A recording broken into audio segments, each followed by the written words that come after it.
Hello and welcome to our website, and thank you for watching this video, the third video in our Foundations of Freedom series.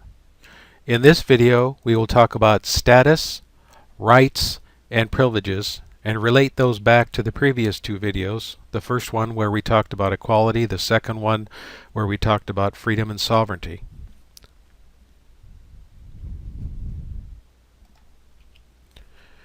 If you want a copy of this presentation, after viewing the course, you can download the PDF version of the slides we're presenting to you in our Liberty University Section 1 or on our forms page as form number 12.021. In this segment, we're going to talk about the following subjects. We'll give you an introduction, talk about socialism, status under the law, de facto governments. We're going to define what rights are. We're going to associate who the creator is with the kind of right that it is. We're going to talk about public rights, private rights. We'll give you some references on private rights if you'd like to look up more information on those.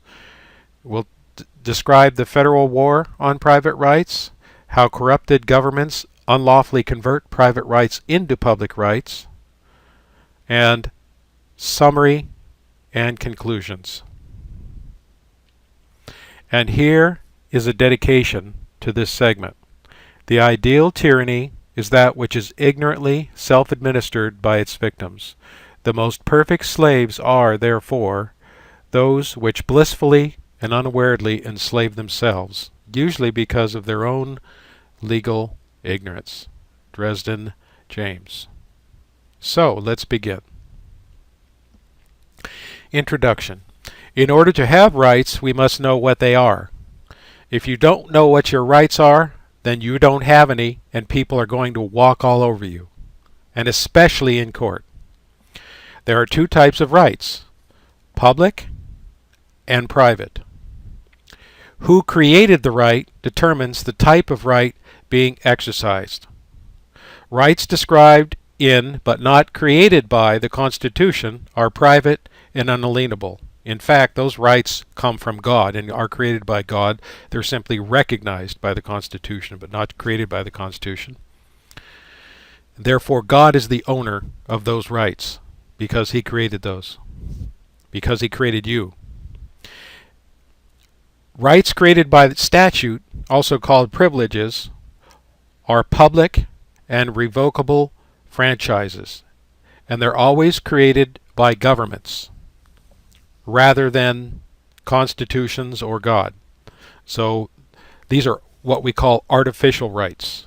They're statutorily created and recognized, but they may not exist within the natural sphere. Socialism is government ownership or control of all property. Before you can fight socialism, you have to understand the laws of property, therefore, how private property is lawfully and constitutionally converted to public property, meaning government property, and how to litigate to defend against unlawful conversions from private to public, usually by corrupt public servants who are abusing their authority. We must therefore learn the laws of property.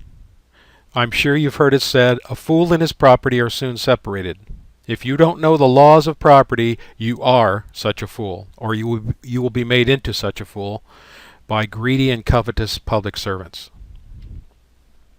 If you want more information about how socialism works and how to fight it in court, then please see our pamphlet, Socialism, the New American Civil Religion, Form 5.016, on our forms page.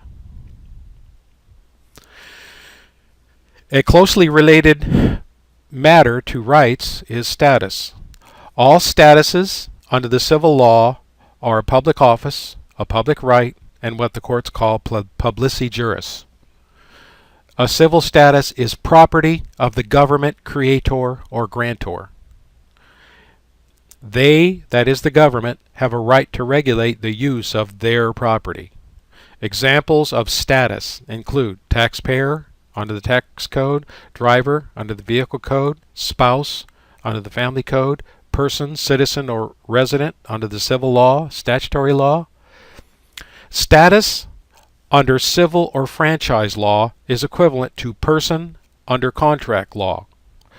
In that sense, if someone puts a contract in front of you that they signed but you didn't, and the contract applies to persons or signators or any number of other different names for the people who signed the contract, then you have to sign the contract or act as though you consent to it in some way before you acquire the status of person under that contract. And government law behaves the same way. Why? Because, as we pointed out in our first video, all are equal. If you cannot impose duties on your neighbor, then you can't write an obligation on a piece of paper that obligates him to do anything until he consents. And only after he signs the paper does he become liable for that which you wanted him to do under that publication or contract. The government does the same thing.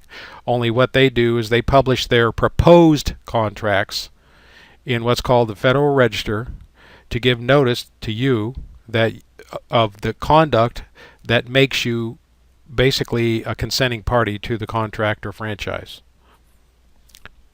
All franchises are contracts between the government grantor and the applicant. And by franchises, we really mean government franchises in this case. Status. As a rule, franchises, and here's what the Amjur Legal Encyclopedia says on that subject of franchises.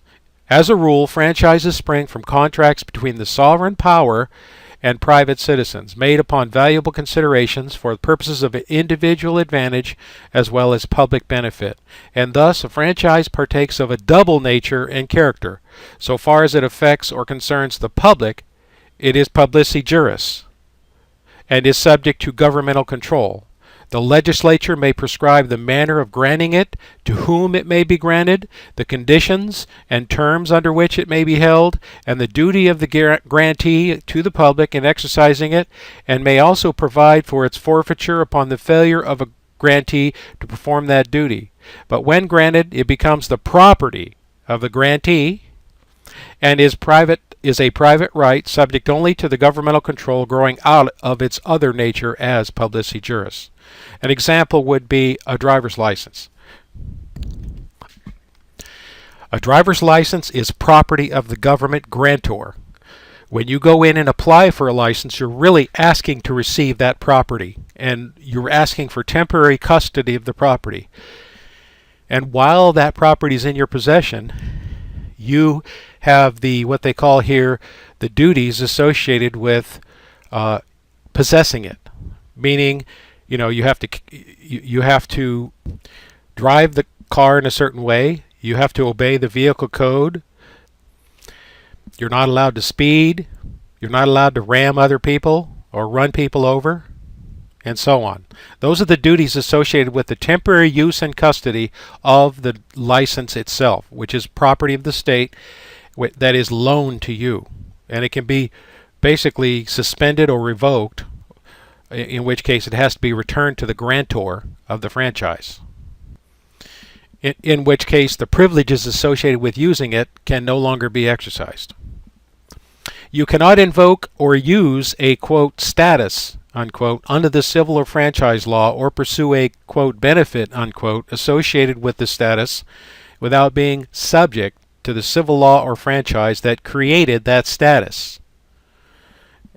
And we used the driver's license earlier, but there are lots of other types of property the state can loan you. For instance, passports, professional licenses, vehicle license plates, and so on.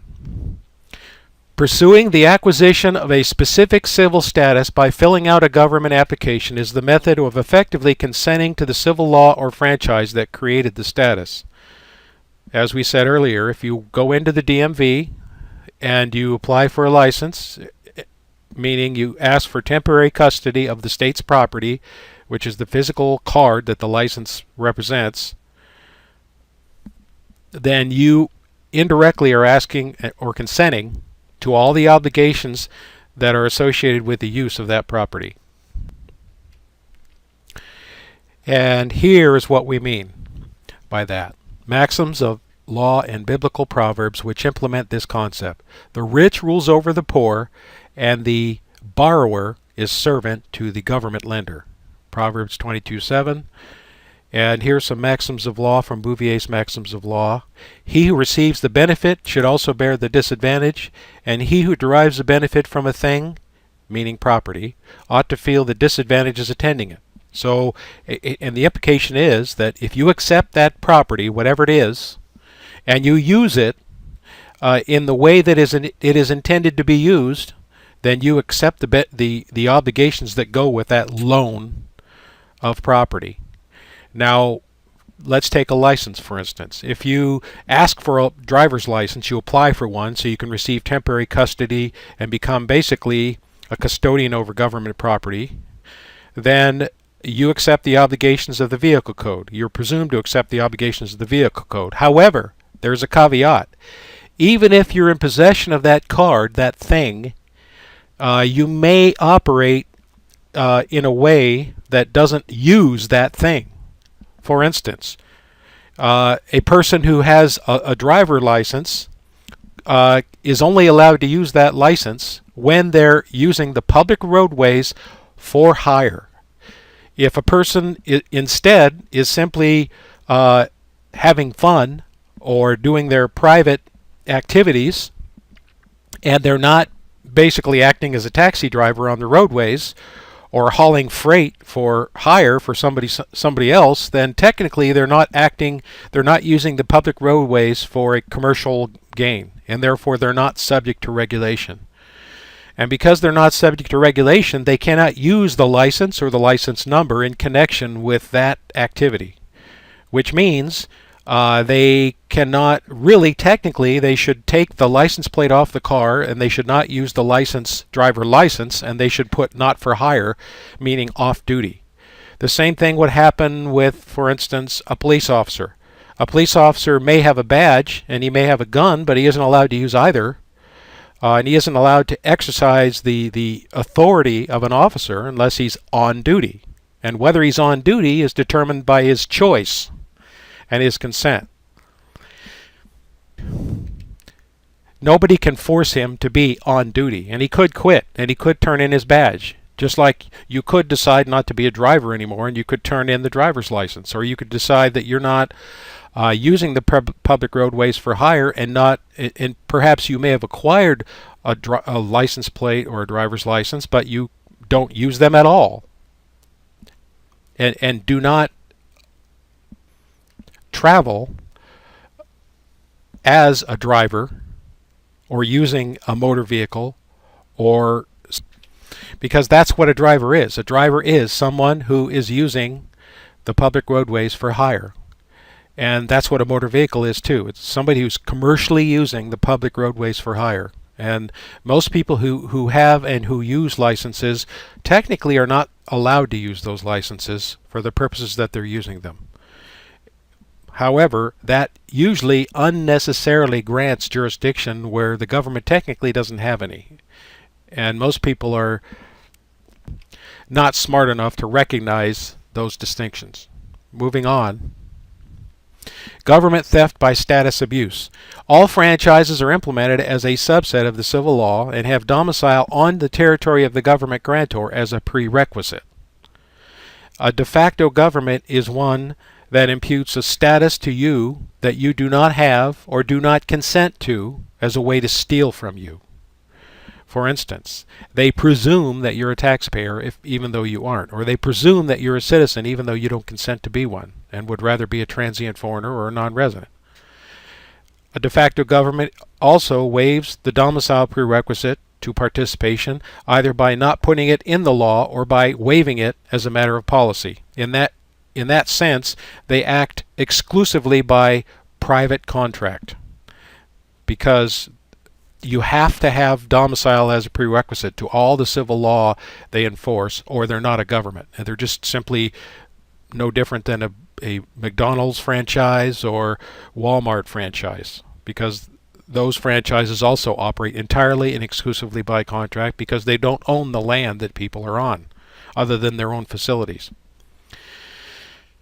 A de facto government is one that is a corporation and not a body politic, all of whose citizens and residents are in fact public officers within the de facto government and franchises.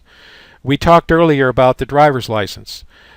Technically, it is a crime to use public property for a private purpose or private benefit. And therefore, if the government hands you a license and gives you custody of it, then you better be a public officer before you applied for it and before you received it. They cannot use the property to create any new public offices. They can only issue the property to those who are already officers. So, and once again, they can only regulate public conduct of public officers while they're on duty. So technically, what they're doing is they're using public property to unlawfully create offices, and they're calling those offices public officers, and they're making what used to be private citizens and residents into public officers so they can reach them and steal from them and enslave them. Moving on, a de facto government is one that imputes or presumes a status that you do not or cannot consent to. This violates due process of law. As we said, for instance, they assume that you're a public officer if you have their property in your pocket. Caesar's property, like the license or the Social Security card or the passport or the professional license, and on and on. All presumption that is not proven with evidence or is not required to be proven with evidence essentially is a violation of due process of law and a theft. We talk about that in our pamphlet called Presumption, the Chief Weapon for Unlawfully Enlarging Federal Jurisdiction. Form 05.017. And finally, a de facto government is one that interferes with your efforts to challenge their unconstitutional presumptions about your status. For instance, they presume you're a taxpayer, but they won't allow you to prove that you're not. And they won't accept the burden of proving that you consented to be one. Hence, they're stealing from you. Everything that they do has to originate from your consent in a civil sphere. Not a criminal situation necessarily, but in a civil context, they must always procure your consent, and they must always trace every effort to enforce the civil law back to some form of consent. That is what a de jure government is one that always acts by the consent of the governed, as the Declaration of Independence requires. De facto, here's the definition, the legal definition. In fact, indeed, actually. This phrase is used to characterize an officer, a government, a past action, or a state of affairs which must be accepted for all practical purposes, but is illegal or illegitimate. Thus, an office, a position or status, notice that phrase, status, existing under a claim or color of right, such as de facto corporation. Okay? For instance, United States government is a corporation. All governments are corporations. And if it's only a corporation, and if it never acts as a government because it never honors or respects the domicile prerequisite, then essentially it devolves to simply a private corporation, just like Walmart or McDonald's, that moves entirely by private contract, in which case they cannot assert sovereign immunity because they're not a government. Only governments can assert sovereign immunity, and that sovereign immunity can only be exercised when they're acting like a government. In this sense, it is the contrary of de jure, which means rightful, legitimate, just, or constitutional. Thus, an officer, king, or government de facto is one who is in actual possession of the office. Notice they use that word office. What they really mean is public office, or supreme power, but by usurpation or without lawful title. And usurpation really means proceeding without consent, stealing. That's what it is. While an officer, king, or governor de jure is one who has just claim and rightful title to the office or power. And it's rightful because it was procured with consent in the civil context, but has never had plenary possession of it or is not in actual possession.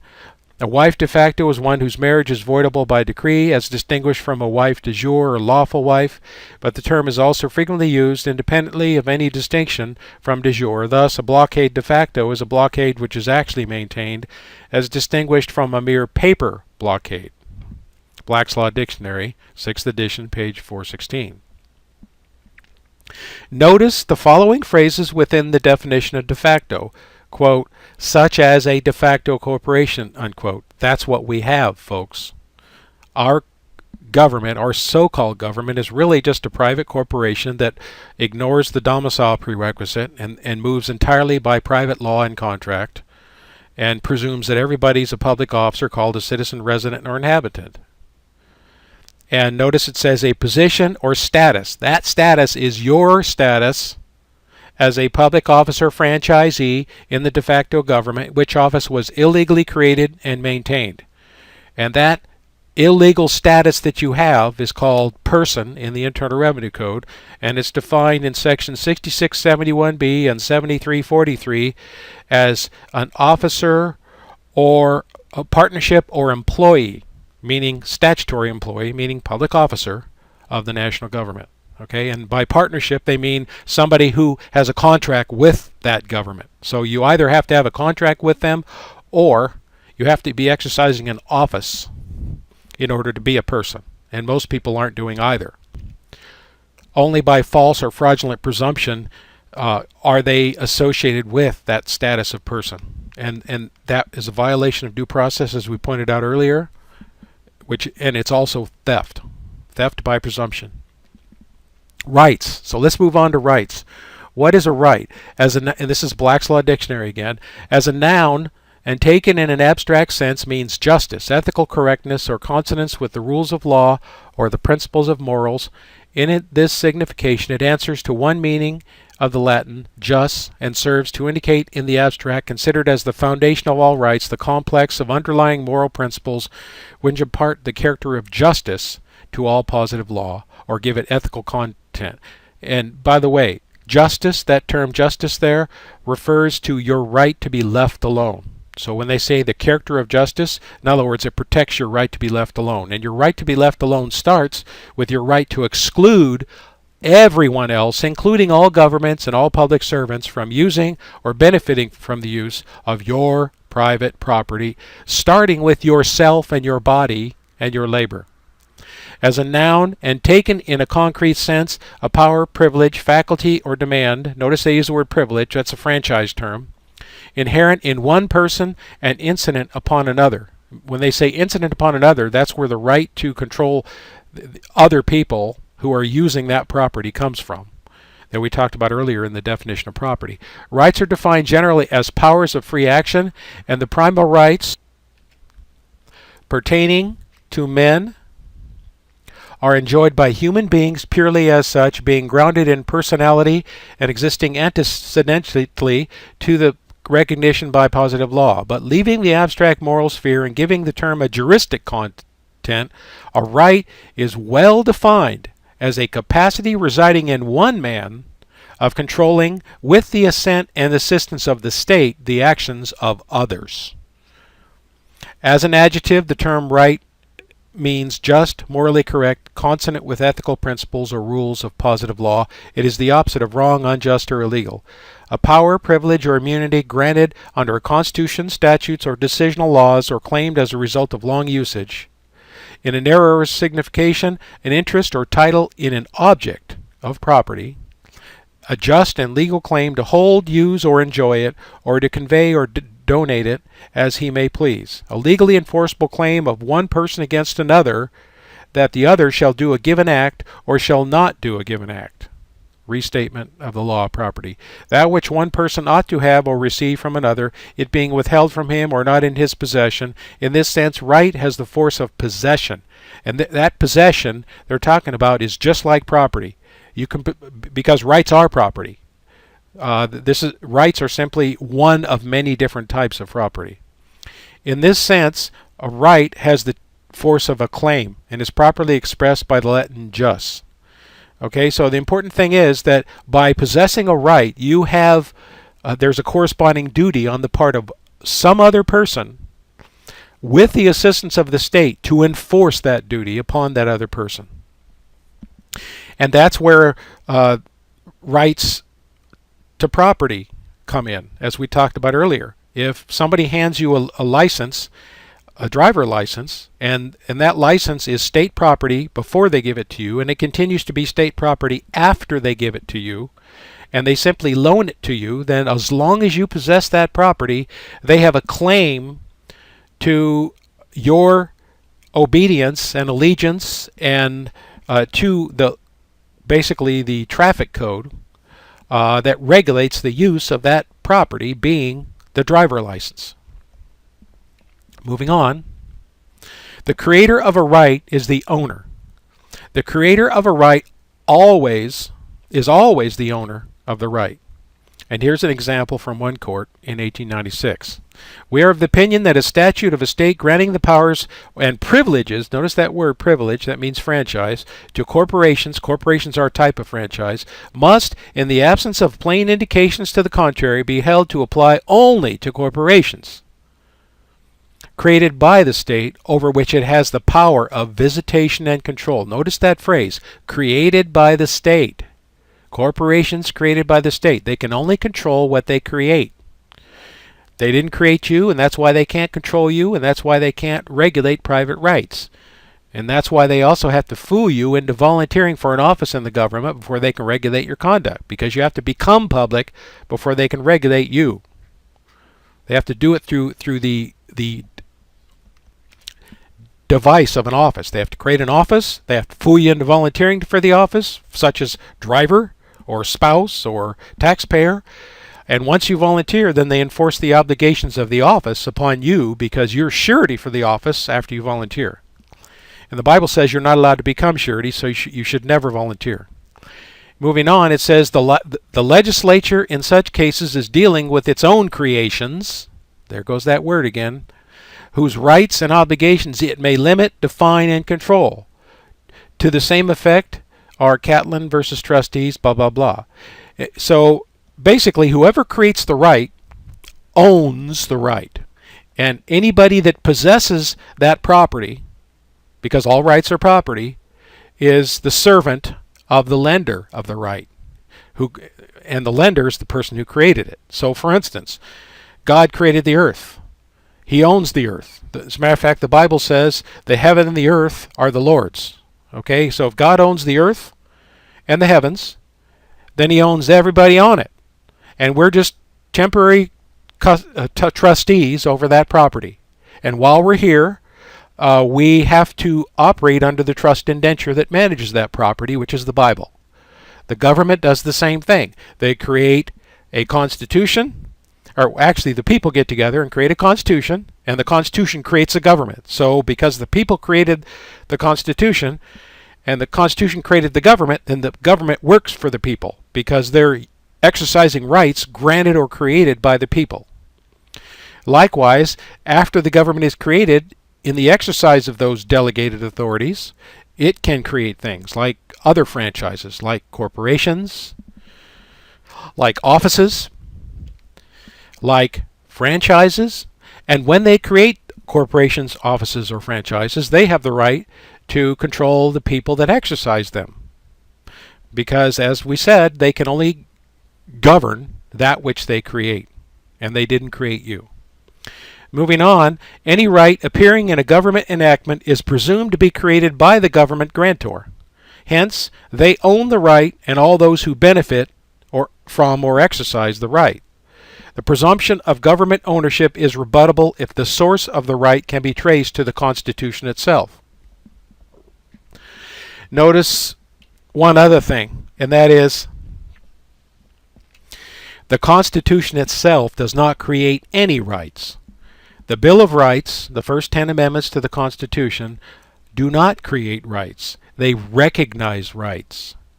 Those rights that are recognized by the Bill of Rights in the Constitution, but not created by the Constitution, those rights are actually created by God, and those rights are recognized in the 10 Commandments and the organic law that forms basically the foundation of a society. The organic law being the religious or moral laws or natural laws of that society. So because the rights are not created by the Constitution, then exercising those rights does not create an obligation to anyone. Whereas when the government creates a right or a privilege through a franchise, such as the vehicle code franchise and their driver's licenses, those are different because they actually created those rights. So once again, the creator of the right is the one who owns the right and controls all who exercise the right. Very important. The creator of the right is the owner. The creator of the right is the owner. Ownership of the public right or privilege created by the civil statute implies the right to control all who exercise it. This is evident from the definition of property, keeping in mind that rights are property. Here's that definition again of a right. A right is well defined as a capacity residing in one man of controlling, with the assent and assistance of the state, the actions of others. And those others are the people in temporary possession of the property that was loaned to them. And that property could be a right. It could be a privilege. It could be an office under a franchise. And that's reinforced again down here. A legally enforceable claim of one person against another. Okay? And that claim arises from possession of the property of the lender by the borrower. Public rights. So let's move on and talk about the two types of rights. Public rights are the first one. Public rights means rights which may be exercised exclusively by an officer or agency of the government. It cannot be exercised by a private human being such as you or I unless they're exercising the office that owns the right or controls the right. They are legislatively created or granted by the government and revocable at any time at the whim of the legislature, and they're usually granted through a franchise, such as the vehicle code or the family code or the tax code. They attach to a status under a franchise agreement or the civil laws that implement it. Examples: statutory taxpayer per 26 USC 7701A14. That's a franchise status. A statutory U.S. citizen per 8 USC 1401. Or spouse under the state family code, which is a franchise you consent to by applying for a marriage license. Public rights are protected by statutory law and not the common law. You cannot invoke the common law in a franchise court or as a franchisee. For instance, you can't go into a traffic court, which is not really a court, it's an administrative agency in the executive and not judicial branch. You can't go into that executive or administrative agency that's not a real court and beat your chest and invoke the common law because it doesn't apply. If you want the protections of the common law, you cannot apply for or exercise any status under any franchise. And whatever statuses you do have, you got to get rid of. And as long as you have that status, you will continue to be unequal and inferior and subservient to the administrator of that franchise in the franchise court, which we call a binding arbitration board. You are subservient to basically the administrative commissioner in the traffic court as long as you have an active license that you didn't cancel, because that license is a loan of government property that enforces a franchise, just like all franchises. And public rights are litigated usually in franchise courts rather than in common law courts. For instance, you don't vindicate a violation of the traffic code in a civil court. You go to a traffic court. A civil court judge is typically a constitutional judge who can hear matters of constitutional rights, but a traffic court judge will just think you're a nutso if you talk about rights and you have a driver license while you're there. On the other hand, if you get called into a traffic court for driving without a license and you never had a license, now there's a problem, and that judge can't even hear the case, and it has to be transferred to a real court. because you're not a party to the franchise contract, and therefore he cannot supervise your activities because you're no longer in the executive branch as a public officer if you're not a franchisee called a driver. Keep that in mind. Synonyms for public rights: public office, trade or business as defined in 26 U.S.C. 701A26 as the functions of a public office for the purposes of the income taxation. Publici juris, as we saw earlier in the definitions.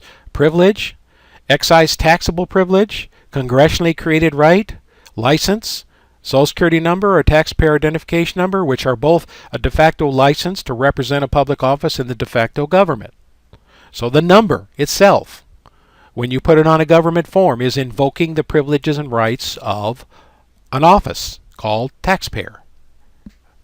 You don't have to be a taxpayer if you don't want to, but if you're dumb enough to be one, then you better use that number.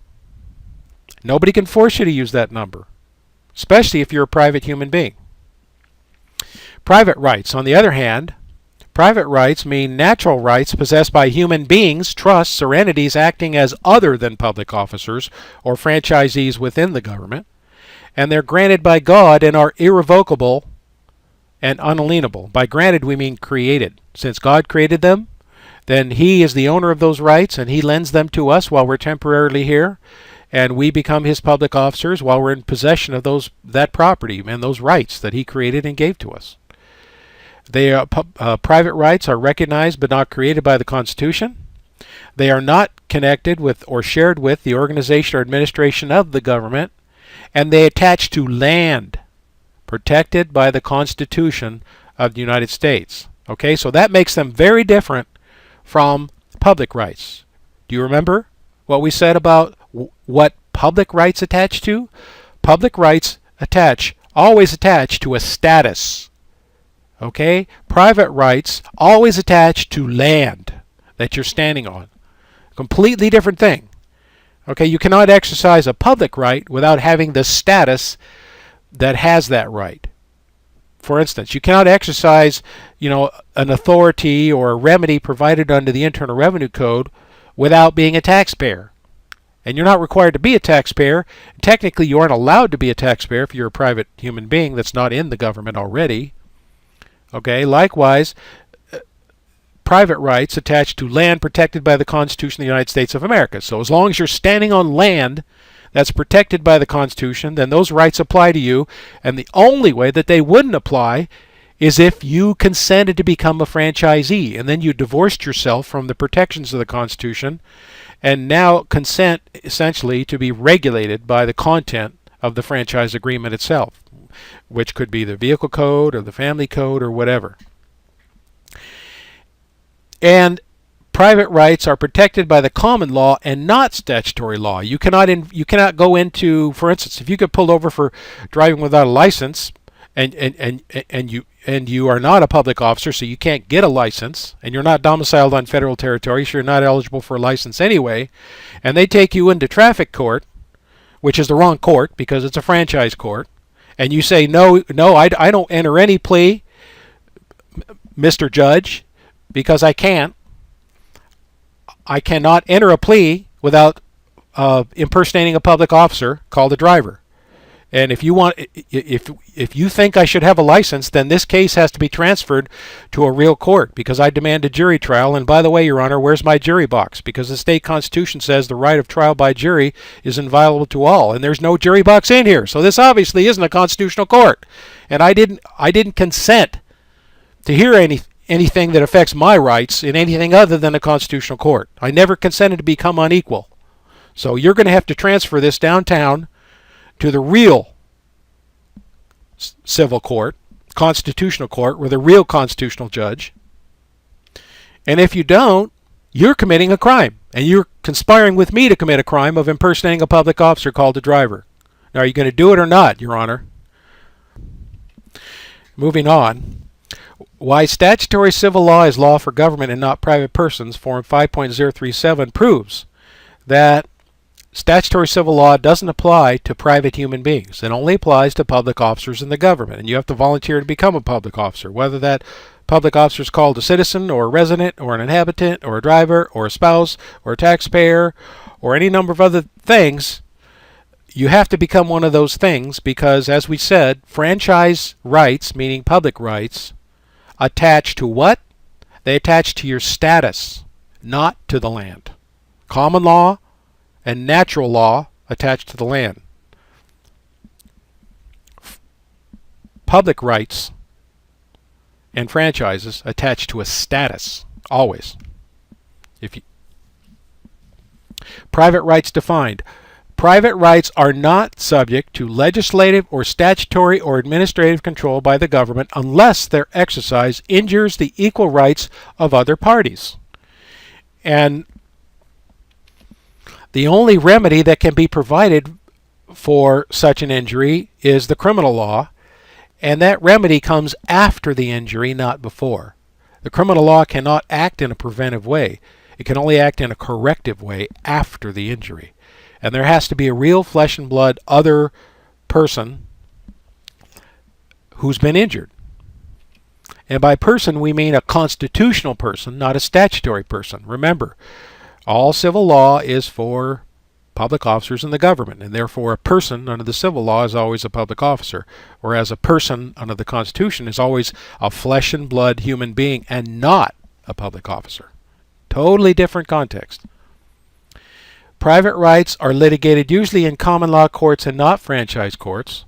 And if a party mistakenly comes before a franchise court to protect a private right, the only thing the court can do is dismiss the case. Any other approach represents a tort because, as we said before, franchise courts cannot hear matters pertaining to people who are not franchisees. You can't go into traffic court if you're not a driver. You can't go into a tax court if you're not a taxpayer. You can't go into family court if you're not a spouse because you never got a license, and so on. References on private rights. All private rights, most of the private rights are enumerated in the following document on our site. Enumeration of Unalienable Rights, Form 10.002. If you'd like to have a reference, an easy reference that provides case law that documents your natural and unalienable private rights, then you can refer to that document. Private rights are also exhaustively described in Know Your Rights and Citizenship Status, Form 10.009. So we relate the various citizenship statuses to whether you're public or private, and we show you how those get connected. And we provide a background on private rights in our Sovereignty and Freedom page, Section 4. Actually, it's not ours, it's the Family Guardian site. But it's a link on our site. Now that we've discussed private rights and public rights and compared the two, it's useful to hear what Judge Napolitano has to say on the same subject. And the video we're about to show you is entitled The Difference Between Entitlements and Rights. And what he calls a good is what we call a public right. What he calls rights, we call a private right. But the concepts are the same. Let's listen. Does the government work for us or do we work for the government? How long can the United States of America remain free when the Congress continues to bribe the public with the public's own money? Tonight, entitlements and the government. When Alexis de Tocqueville was making his long trek across America in the early part of the 19th century, a trip that would result in one of the most widely read books in our history called Democracy in America, he made many pithy and true observations about the relationship of the people to the government here. The most relevant for tonight's purposes addressed entitlements, the subject of our work this week here on Fox Business. He said that the American Republic can only endure if the Congress can refrain from bribing the public with the public's money. How right he was, though of course he could not have anticipated the magnitude of the problem, and it is huge. In 2010, the federal government gave away more cash in entitlements than it collected in taxes. It received $2.2 trillion in revenues, and it distributed through various wealth transfers more than $2.3 trillion. We cannot endure much longer at this rate. In the harsh public discourse over the costs of federally managed health care, of Medicare, of Medicaid, of Social Security, and all the other programs by which the federal government gives away cash and gets people accustomed to receiving it, the big government progressives in both parties have been trying to trick us. These folks who really want the government to care for us from cradle to grave have been promoting the idea that health care and entitlements just like it is a right.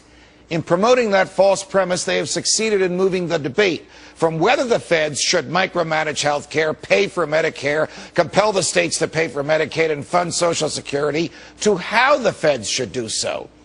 This is a false premise, and we should reject it. Payments from the government do not constitute rights. They are goods, like food, shelter, and clothing. All right, what is a right?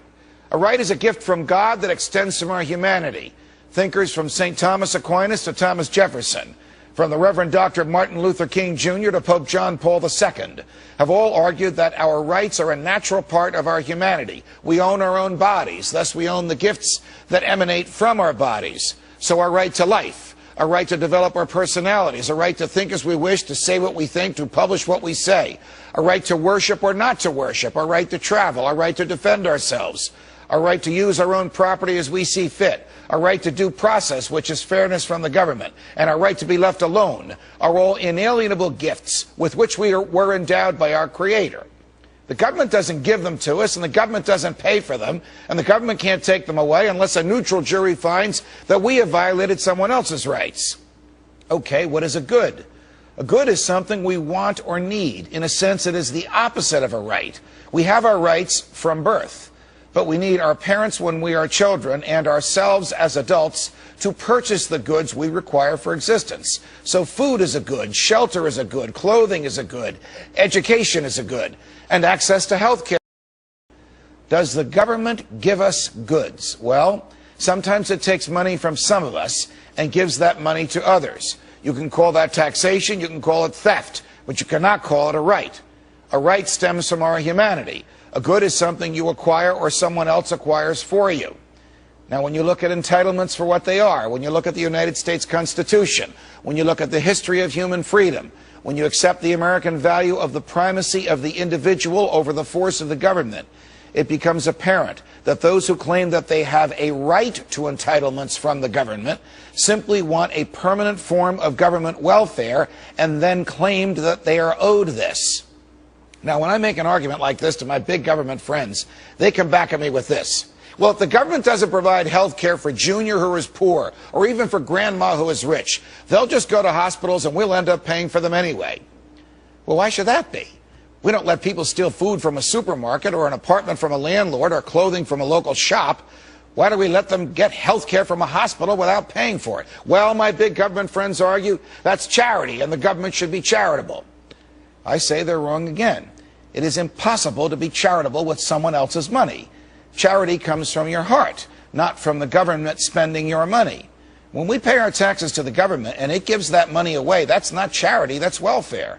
When the government takes more from us than it needs to secure our freedoms, so it can have money to give away to secure votes, to perpetuate its own power, that's not charity, that's theft.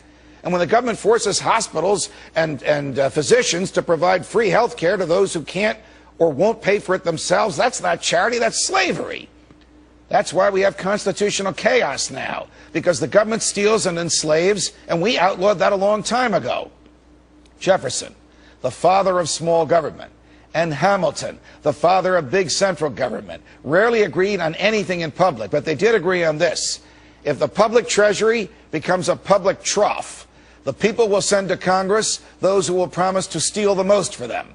Speech is free, and you have a right to say whatever you want in public, but you don't have a right to a printing press or a laptop. Those goods you need to go out and buy for yourself, and then you have a right to use them. The government may pay for goods. Only God creates rights.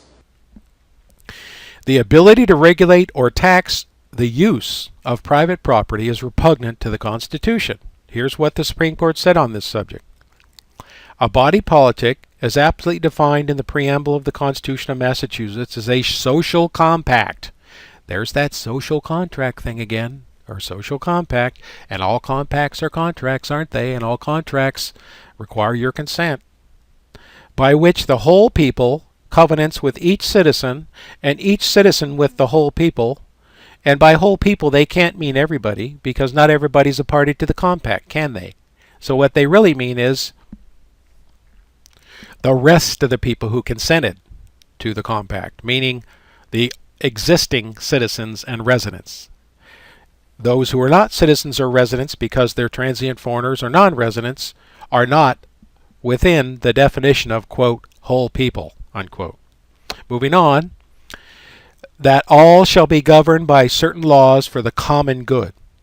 This does not confer power upon the whole people to control rights which are purely and exclusively private.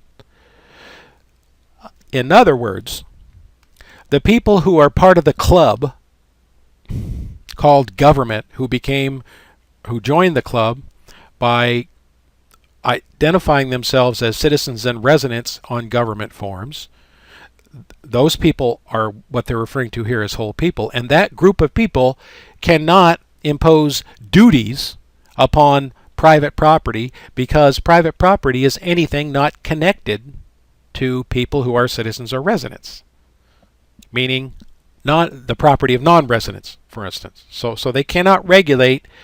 It's just like if you and your neighbor get together and you decide to form a group, and both of you go to a third neighbor's house and knock on his door and said, we've decided that, we formed a club, and we've decided that we own your house. And obviously that would be a theft now, wouldn't it? That third person has to join the group and agree with everybody else before the property becomes owned by the group. Otherwise it's just stealing. Because why? Because you can't have an authority that you can't delegate an authority you didn't have. You and your neighbor cannot get together and create a group called government and steal from other people that didn't consent. If you can't steal from your neighbor, then you and your neighbor can't get together and delegate an authority to a group that they want to call government to steal from a third person. Same thing, and that's why the Supreme Court said this here. But it does authorize the establishment of laws requiring each citizen. Notice they use the word citizen, which is a member of the club. Not everyone, but only those who consent to call themselves citizens. And by the way, the act of becoming a citizen is the most voluntary of acts, according to the Supreme Court. To so conduct himself and so use his own property is not necessarily to injure another. This is the very essence of government, and has found expression in the maxim sic utir tuo ut alienum non latus. From this source come the police powers which, as was said by Mr. Chief Justice Taney in the license cases, are nothing more or less than the powers of government inherent in every sovereignty, that is to say, the power to govern men and things. But once again, they can only govern people who are members. If you don't join the club, you don't own the club. You don't owe the club dues called taxes. You don't owe them allegiance or obedience under the civil laws, at least. And you do, while you're on their territory, you do have to obey their criminal laws, but that's about it. Okay, so as long as you don't shoot anybody or stick up someplace or steal something and commit a crime, then they can't do anything to you if you're not a member of their club. Pretty simple. And logical, for that matter. Rules for lawfully converting private property into public property. All property starts out as exclusively private and beyond the civil control of the government. It is very important to understand the simple rules the government must abide by in converting your private property to public property. Because, as we said, they can only regulate it if it's public. So how does it become public if it starts out as private? Any attempt by government to do any of the following in respect to one's private rights and or private property is theft and a taking of property in violation of the Fifth Amendment if the rules we will show you have been violated.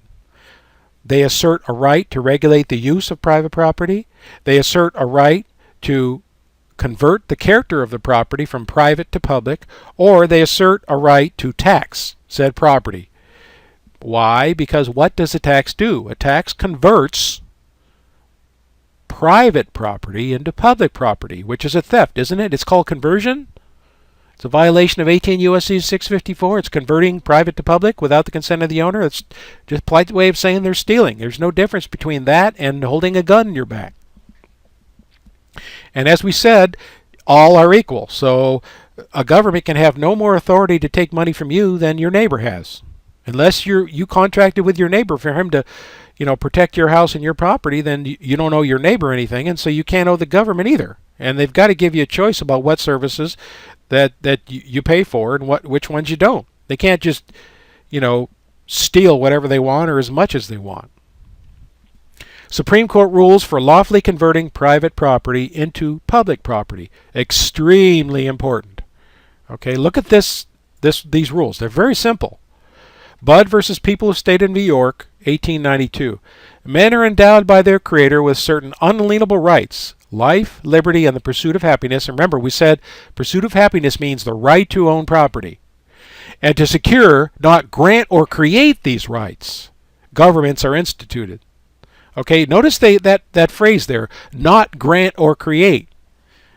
They're recognizing the importance of who created the right is the owner of the right. And they're saying governments didn't create these rights.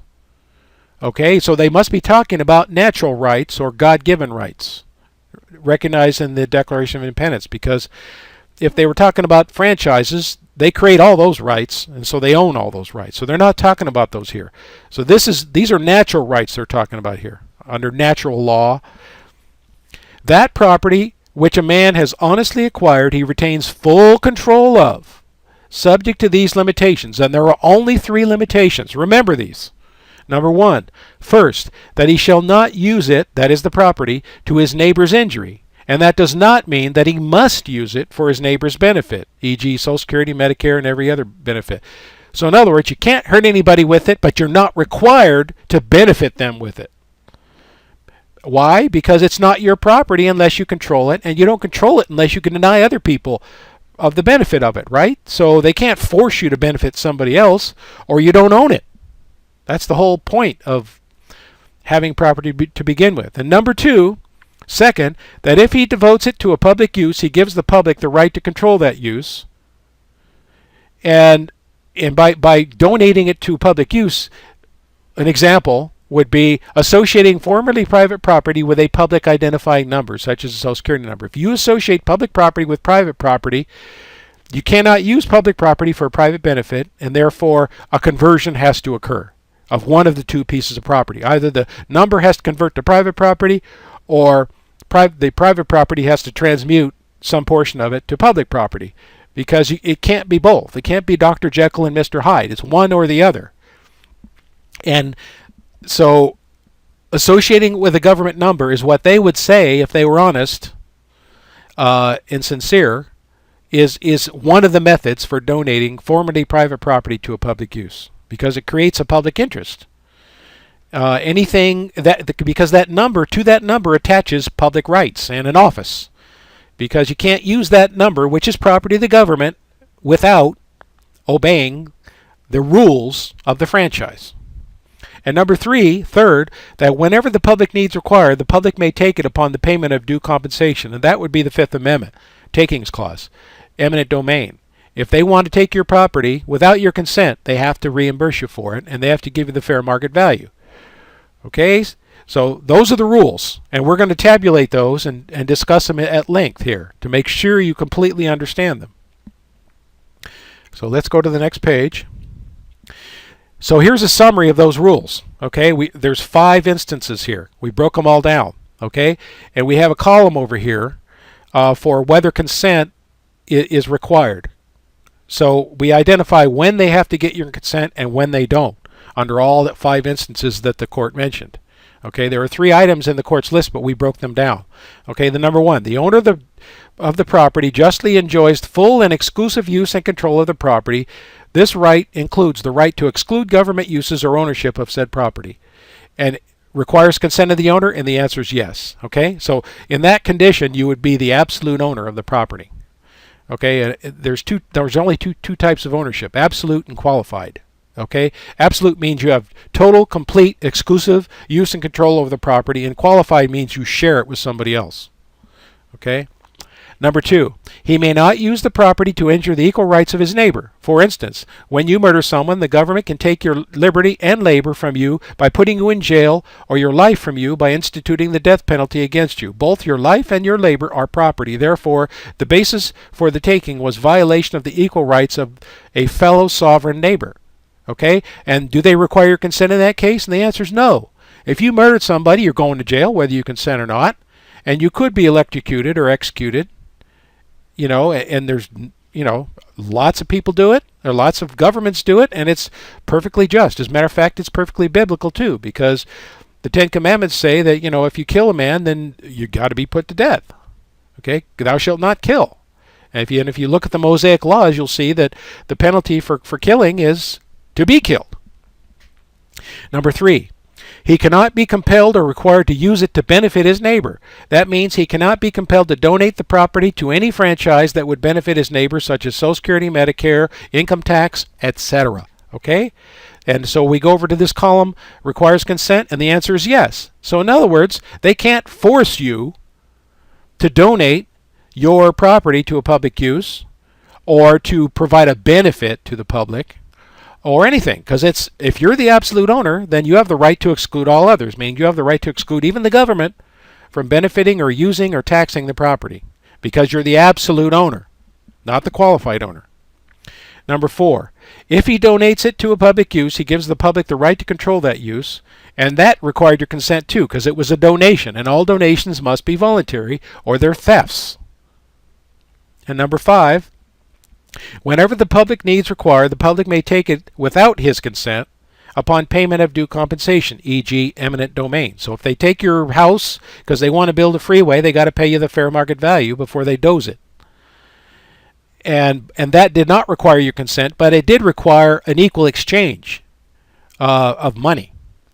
Note, there is only one condition, which is number 2 in this table, in which the conversion of private property to public property does not require compensation or consent, which is when the owner injures someone with it and the taking happens after the injury. Okay, so there's only one condition when they can take it without your consent, without paying you for it, which is when you hurt somebody with it, and that source of authority to take your property is called the criminal law. Okay, so under the criminal law, for instance,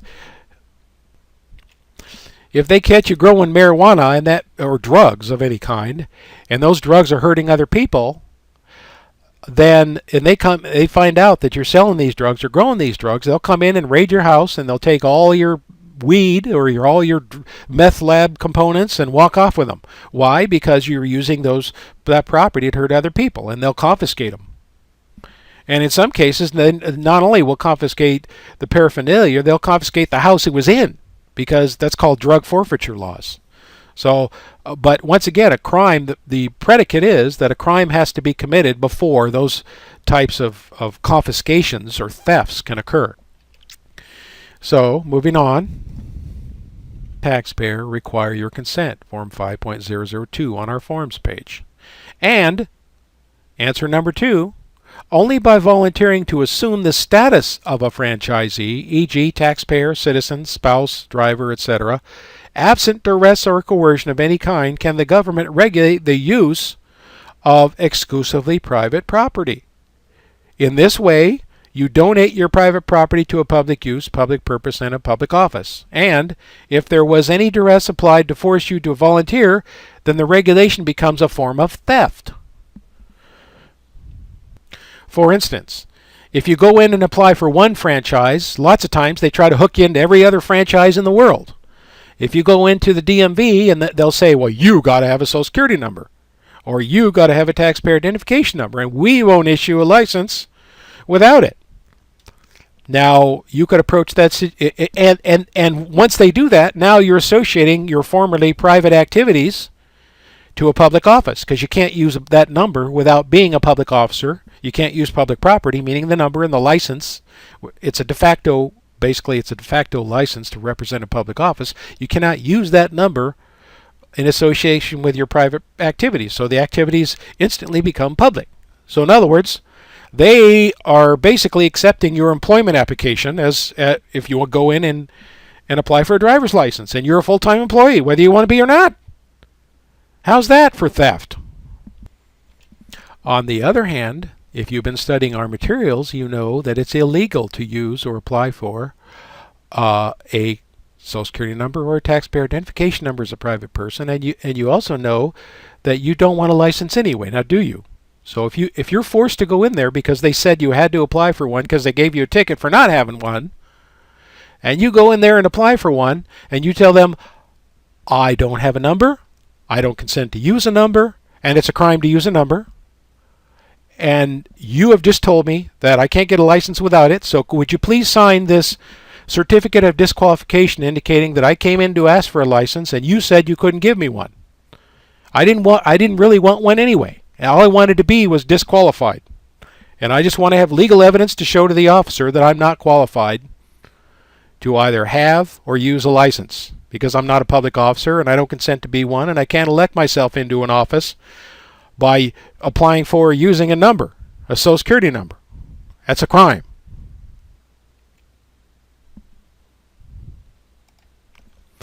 Violation of the rules for converting private property to public property.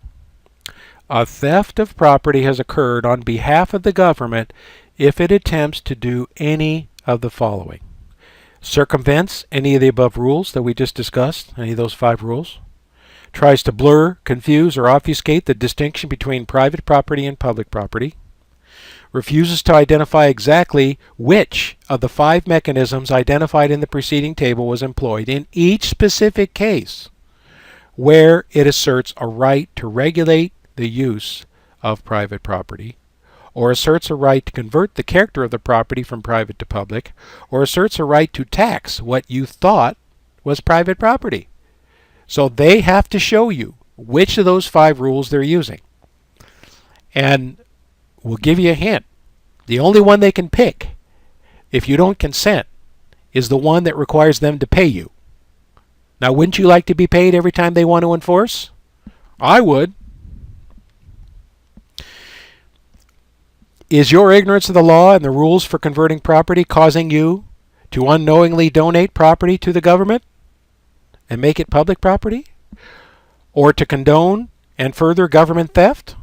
The only difference between theft and a donation is consent.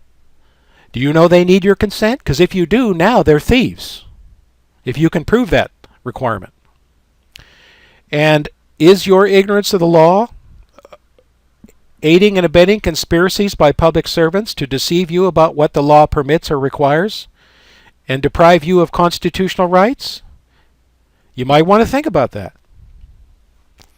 And here is a table comparing public versus private franchises, meaning government franchises are here and private franchises are here. The only difference between the two, the main difference, is the prerequisite that you must have a domicile on the territory of the government grantor before they can involve you in their franchise. And if they don't, they're acting extraterritorially and they're acting as private parties. Franchise agreement is civil law for the government, is civil law associated with the domicile of those who are statutory but not constitutional citizens and residents within the venue of the grantor, the government grantor. Whereas under private law, it's among all those who expressly consented in writing. The consent to the franchise is procured by, and then for the government, it's implied by action of the participants, using the government's license number or declaring a status under the franchise. That's how you consented. And for private franchises, it's expressed by signing a written contract absent duress. Franchise rights are the property of, under the government franchises, it's the property of the government. If the property is outside of de facto government, if the property is outside of the federal territory, and the human being or private company in the case of private franchises. The choice of law governing disputes under the franchise agreement is the franchise agreement itself, and in Federal Rule 17b, under the government franchises, and the franchise agreement only under private franchises. Disputes are legally resolved in what kind of court? For government franchises, it's in Article 4, Section 3, Clause 2, statutory franchise court with inequity, meaning like, tax court, traffic court, and so on. Whereas for private franchises, it would be a constitutional court in equity. So you're always equal when you sue a private company, And the only inequality that can be enforced is that which is documented in the franchise, whereas the private franchise contract. Whereas in a government franchise, an executive branch arbitration board, essentially, pretending to be a court, like tax court or family court or traffic court, instead will hear the matter. And the guy who's hearing it is not a judge. He's just an administrator. They call them commissioners. They don't call them judges. I mean, you may call them a judge if you're an idiot, but they're not really judges. And courts officiating disputes operate in political context and issue political opinions for government franchises. Because why? Because the executive branch is a political branch, and all franchise courts are in the political branch, the executive branch in this case. Whereas under a private contract, they're officiated, disputes are officiated in a legal context, and they issue orders instead, because it's a constitutional court. Disputes are typically heard in a constitutional court unless the franchise itself calls for private arbitration.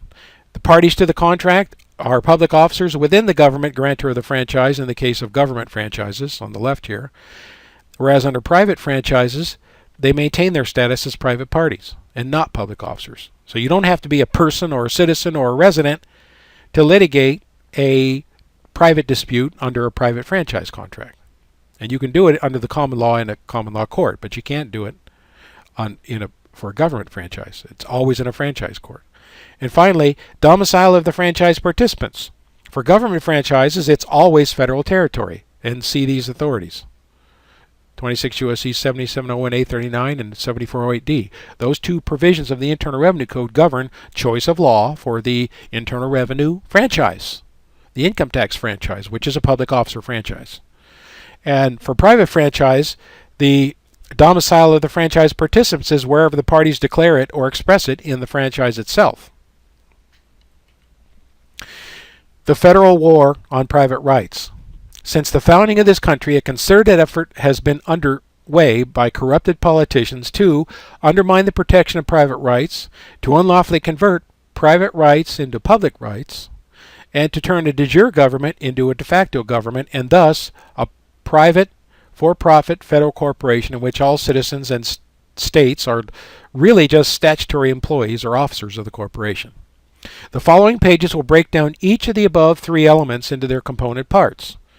For more information, please see How Scoundrels Corrupted Our Republican Form of Government on the Family Guardian sister site.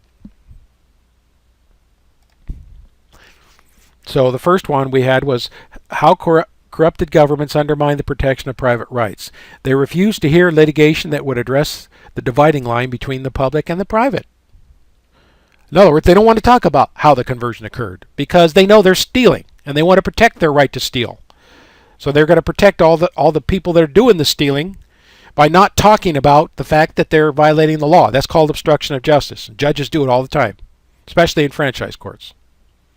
Number two, omitting to address or making unpublished issues raised in litigation that would address the dividing line between the public and the private rights.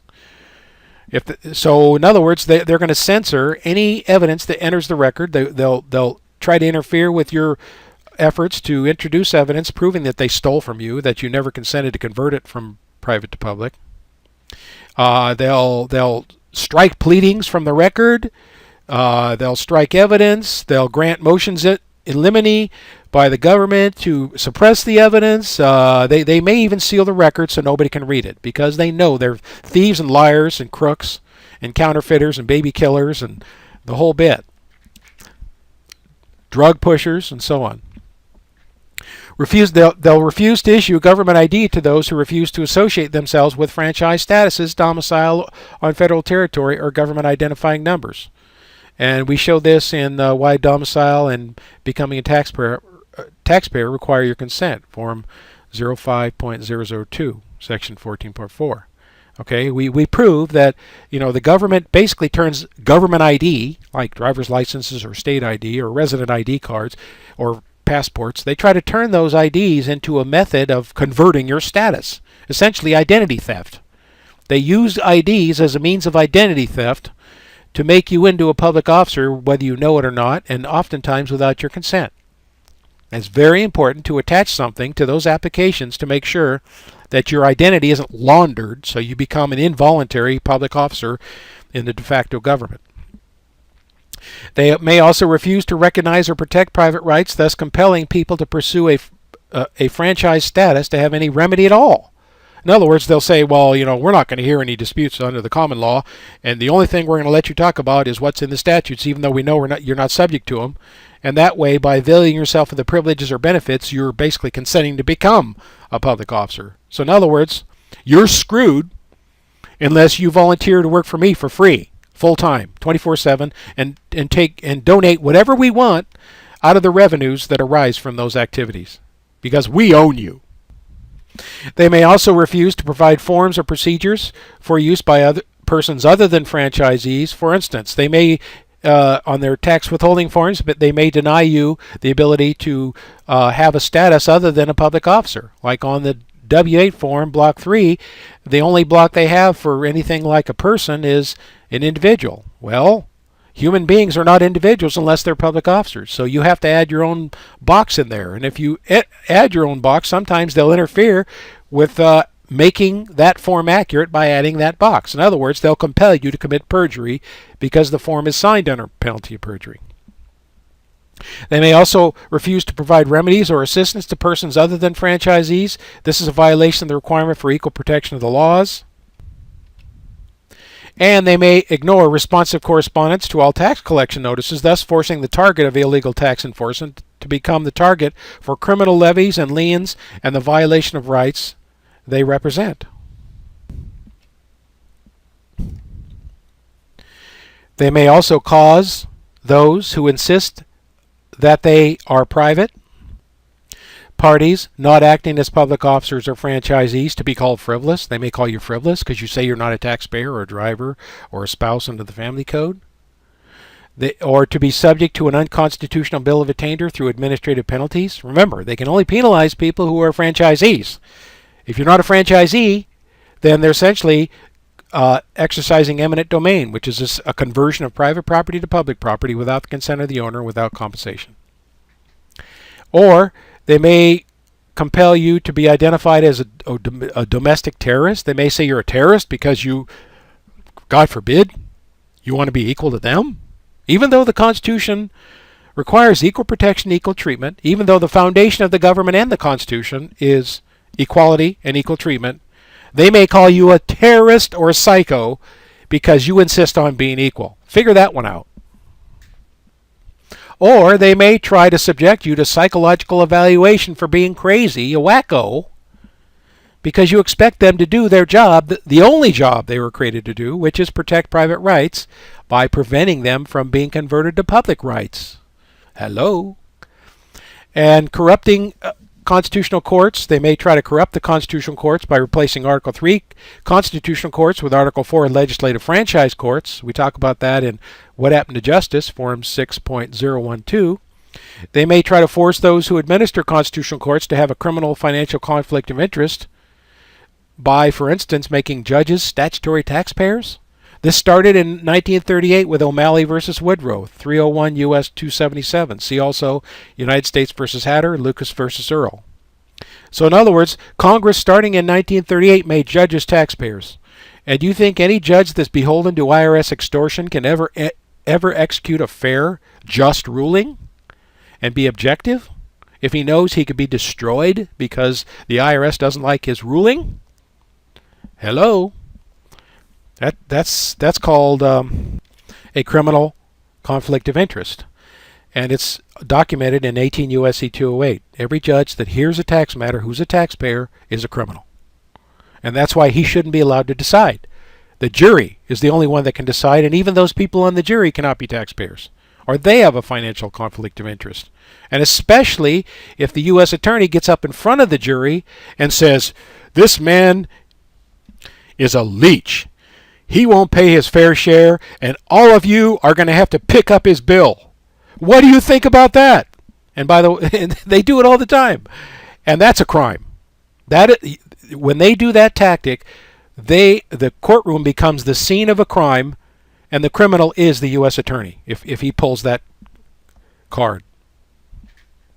They may also force lawyers to obtain a license to practice, which confers a conflict of interest that undermines the rights of their clients, because the minute they have a license is the minute they become public officers. And now they're serving two masters. They're serving the state and they're serving their client. And we'll give you a hint. The state always comes first. So they're serving God and Mammon, where Mammon means the government, and they always have a conflict of interest, and they will always defer to the judge and the court and the government at the expense of their client.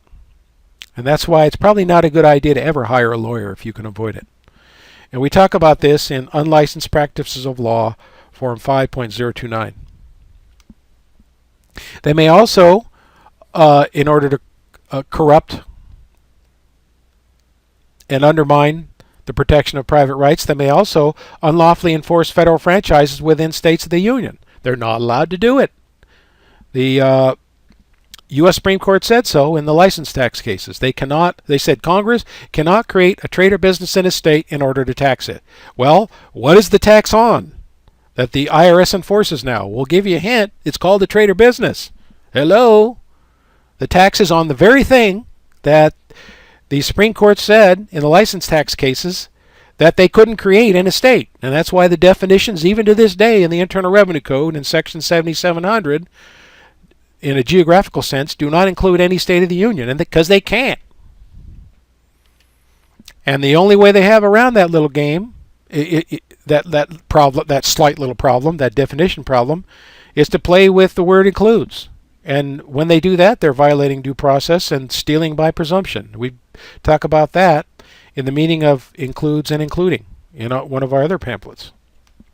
They may also allow people receiving government benefits and who therefore have a criminal conflict of interest to vote or serve on jury duty. This causes jurists to rule in favor of the government in any litigation affecting their benefits, thus making them into public officer recruiters.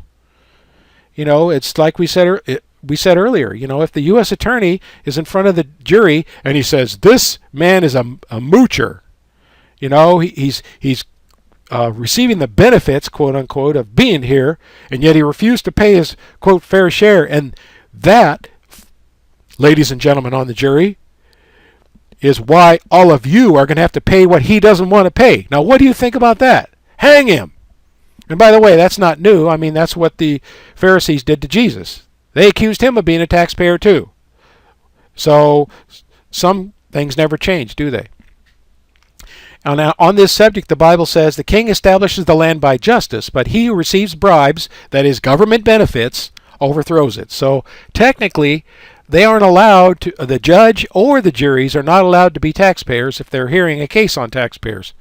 Likewise, they're not allowed to be drivers if they're hearing a case on the vehicle code and it's a real court instead of a traffic court. Or they may deliberately try omitting to prosecute those engaging in any of the above, even upon receipt of a valid criminal complaint. So in other words, if you tell them about all these methods of corrupting the court system and you try to prevent them, then they may omit deliberately to benefit the government the prosecution of those crimes. Based on our previous discussion of how governments undermine the protection of private rights, let us give you a startling example of exactly how this works. We're going to show you a short video clip from an interview with Peter Schiff, who is the son of Irwin Schiff. Irwin Schiff is perhaps the most famous tax honesty advocate in American history, and he was railroaded, maliciously prosecuted, and slandered by the government. And you'll have a chance to hear how he was treated in court to prove our assertions. I'd like to talk about with you is the income tax. This is interesting. I've met your father, and he's a highly principled guy, but he let them put him in jail for years because of. Well, he's still there. I know. He's 80. He's 85 or 86. I forget now. This is exactly shocking that they would put a guy that age in jail, not for any crime of any type, but just for standing up? What do you think about this? Tell me about Irwin and what this is all about. Well, I regard my father as a political prisoner. I mean, that's right. You know, governments put people in prison if they represent a threat to the government. And I think the government perceives my father as a threat. In fact, I think he's categorized as a terrorist. But he's not terrorizing Americans. I think, you know, maybe he could strike fear into the government if they think that, hey, you know, if Schiff's ideas catch on, we're in trouble. But, you know, my father believes in liberty and the Constitution and the rule of law, and he doesn't believe that the government collects taxes legally. He thinks the government violates not only the codified law, not only the, you know, the Internal Revenue Code, but the Constitution, and he has several Supreme Court decisions that back him up. And so he was, you know, he challenged it, not because he wanted to, you know, enrich himself and just, you know, not pay taxes. I mean, he's very upfront. It's not like he was deceiving the government and hiding his income, or, you know, I don't pay taxes, and here's why, and here's, you know, my rationale. And so the worst thing you could say about my father is that he was mistaken. You can't say that he was dishonest in what he believed. I think a lot of what he says is true, but the problem is the courts, you know, the courts let the government get away with murder today. And look, the court said, and it was a 5-4 decision, but the Supreme Court said Obamacare is constitutional. Now what, there were 4 justices that said it was unconstitutional. Are those 4 justices wrong? Why were the other 5 right?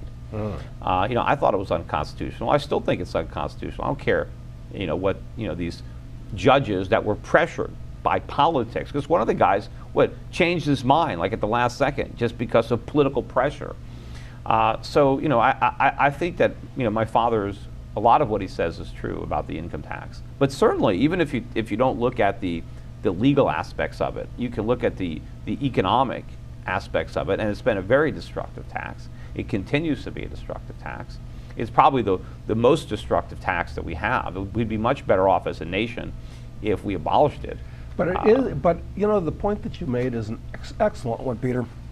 He actually is a political prisoner because he stood up against the principle of the income tax, and they put him in jail for a decade. Yeah, and if you read the trial transcript, so we have an appeal going right now, but it's taking forever just to get the appeals.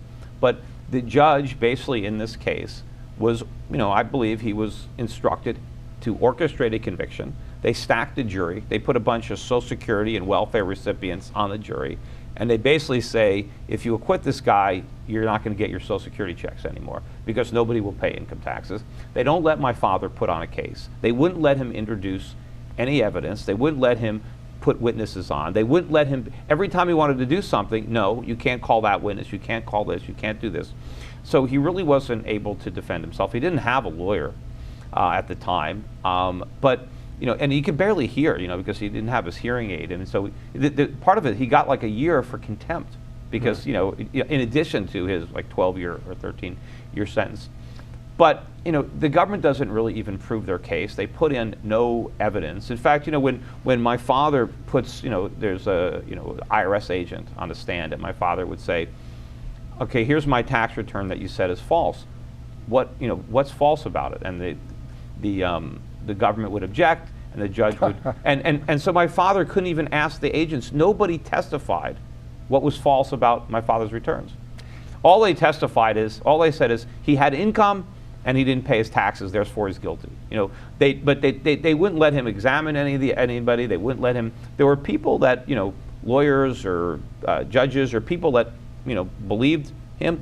He couldn't call them as witnesses. No. I mean, the whole thing. If you ever hear of this, you know, a banana court or kangaroo court you know, star chamber. That's what it really was. It was just an orchestrated conviction. It was the pretense of a fair trial. And then meanwhile, he gets 13 years in jail. You know, it's a nonviolent crime. It's that, you know, no, it's completely shocking. It's all a political show trial. I mean, it would be embarrassing to the Stalinists. It's shocking. Yeah, and even, you know, the government hired a psychiatrist to examine my dad, and basically the psychiatrist said that my father, was so rigid in his beliefs that he was like, that no matter, he was going to believe what he believed no matter what. Like my father was very sincere in his beliefs. The government hired the psychiatrist, and then my father wanted to call the psychiatrist to testify, and they wouldn't let him. And they wouldn't let him introduce any of his findings, because the psychiatrist would have been a good witness for my father, because he would have showed that my father believed what he said. According to the psychiatrist, my father was very genuine in his beliefs. The psychiatrist the government hired. Yeah. And then my father wants to call him as a witness, and they won't let him. Well, they don't want to talk about philosophical principles and actual beliefs. Now, one more question, because we've only got a couple of minutes left, unfortunately. So one more thing I want to tell you about my father, too. This is interesting. Because so they said that my father committed fraud, and he told people how not to pay taxes. So my father wanted to introduce as evidence his books, his videotape seminars, and they wouldn't let him. So he's trying. They say, "Here's what you did that was fraudulent. Okay, let's show the jury the things that I said." Oh no, they can't see that. They can't. So the government. Normally, you would think that the government would want to put that in as evidence to show. Look at the things that Irwin Schiff did. My father wanted to get all that stuff in, and the government objected, and the court didn't let it in. Peter, it's impossible to have any respect for the whole system at this point. You can go, if you go to his website, paynoincometax.com, I think you can actually read. There's a lot of stuff from his trial transcript. You could read a lot of this stuff. It's up on the internet. Number 2, how corrupted governments unlawfully convert private rights to public rights. Okay, so we just showed you how they undermine the protection of private rights. Now we're going to show you how they unlawfully perform the conversion in violation of those 5 rules that we talked about earlier. They may deliberately try to confuse context for geographical words of art between the constitutional and statutory context. And we talk about that in meaning of word includes and including in Form 5.014. That's a very prevalent tactic. You need to be very familiar with it.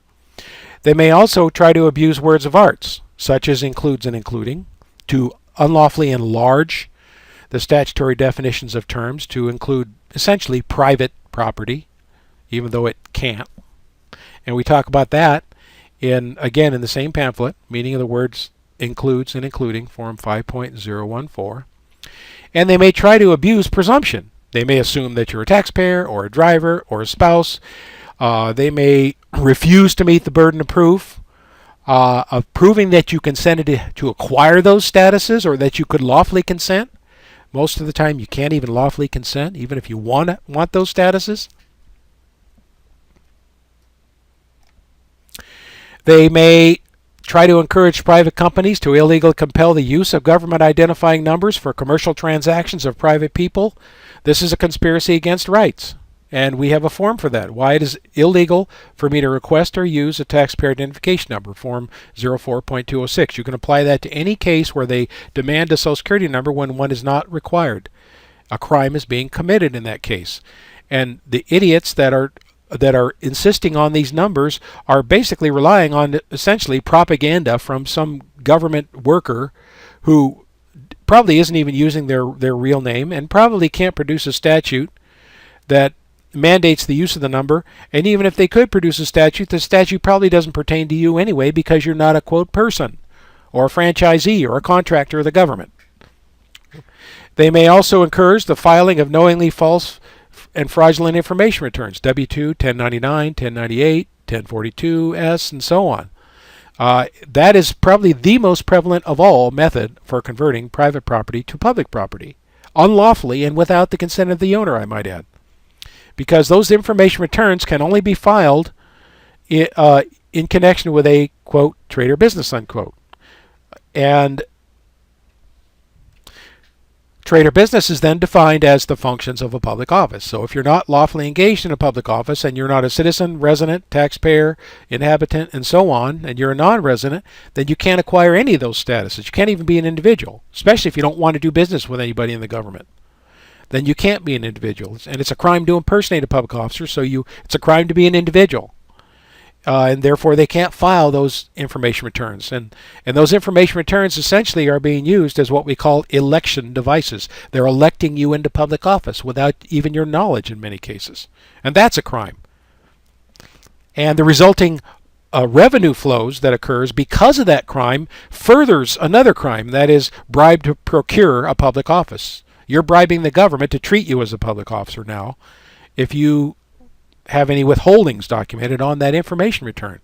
And we talk about all those crimes in Correcting Erroneous Information Returns, Form 04.001 on our website in the Forms page. They may unlawfully enforce the Internal Revenue Code to steal from people and force them to become taxpayers in order to have any chance of getting their stolen money back. So they file the false information returns, and they do the withholding illegally usually, and then they make you lie about your status to get a refund. If you send in a form that wasn't a tax return, because you can't file a tax return as a non-taxpayer, all IRS forms are only for taxpayers, and if you're not a franchisee, if you send in a non-statutory private claim on your own letterhead or your own form, and you send that in, that's the only way you can do that you can ask for a return of funds unlawfully paid without becoming a taxpayer or acting like a taxpayer and thereby committing the crime of impersonating a public officer. They may interfere with that even sometimes, because they want to pretend like everybody's a public officer, and they don't want you getting out of your little cage. Your little legal franchise cage is what we call it. And they may abuse the Federal Reserve counterfeiting franchise to bribe states to give up their sovereignty and become federal corporations and franchises. See the money scam, Form 5.041. And finally, how de jure governments are transformed into de facto governments. And the most prevalent method is to make statutory citizenship into a franchise status. And we talk about that in our Why You're a National, State National, and Constitutional but Not Statutory Citizen, Form 5.006, Section 4. And they also become a de facto government by deliberately confusing the federal government with the national government or making them synonymous. They are not. Okay? The national government has exclusive jurisdiction over federal territory. The federal government has subject matter jurisdiction within a state over a very finite number of things. Counterfeiting, slavery, and commerce are the main things they have jurisdiction over in a state. Everything else they don't have any jurisdiction over. They may also deliberately confuse constitutional citizens with statutory citizens or make them synonymous, even though they are not. For instance, they'll pretend like a citizen of the United States in the 14th Amendment is the same thing as the statutory citizen found in 8 U.S.C. 1401. They're not. Matter of fact, they're mutually exclusive. You cannot be a statutory citizen without a domicile on federal territory, period. And we proved that earlier in that form up there, Why You're a National, State National, and Constitutional but Not Statutory Citizen. And they may confuse domicile with nationality or make them synonymous, even though they are not.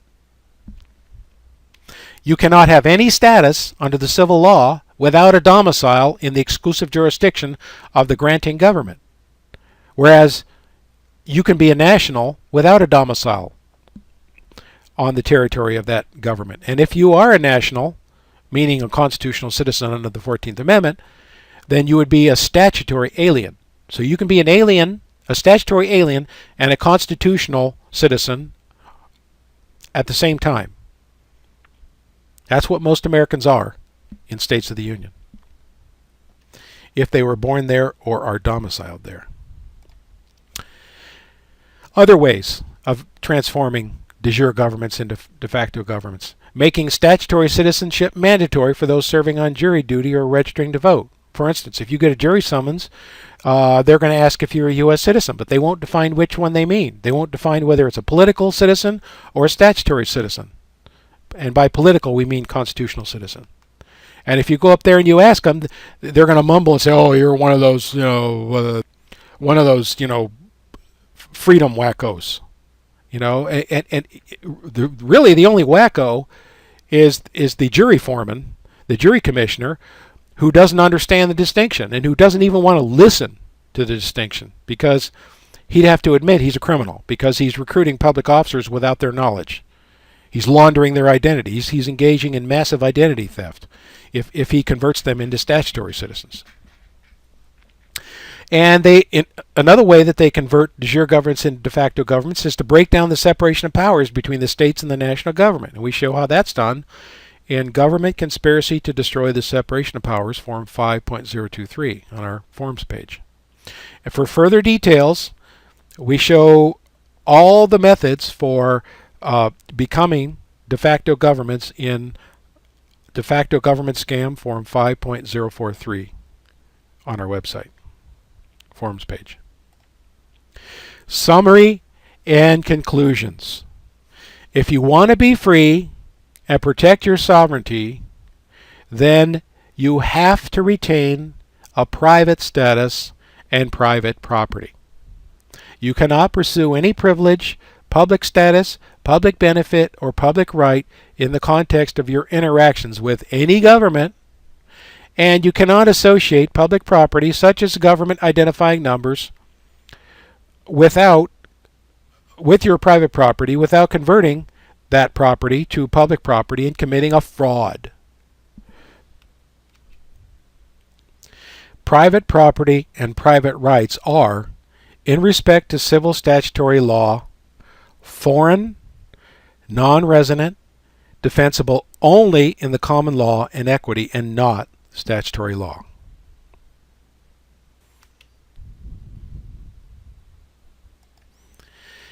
If you'd like to learn more about the subjects in this pamphlet, feel free to read the following memorandums and documents on our website. Enumeration of Unalienable Rights, Form 10.002, which talks about all your rights, both natural and statutory. And Know Your Rights and Citizenship Status, Form 10.009. That talks about the distinctions between statutory citizens and constitutional citizens and the two contexts, statutory and constitutional, and how to make sure you don't confuse the two, and more importantly, to make sure that the judge and the government prosecutor don't confuse the two. And finally, Government Instituted Slavery Using Franchises, Form 05.030. This is a very important form that talks about every aspect of how franchises are created and enforced, and illegally enforced in many cases, by the de facto government.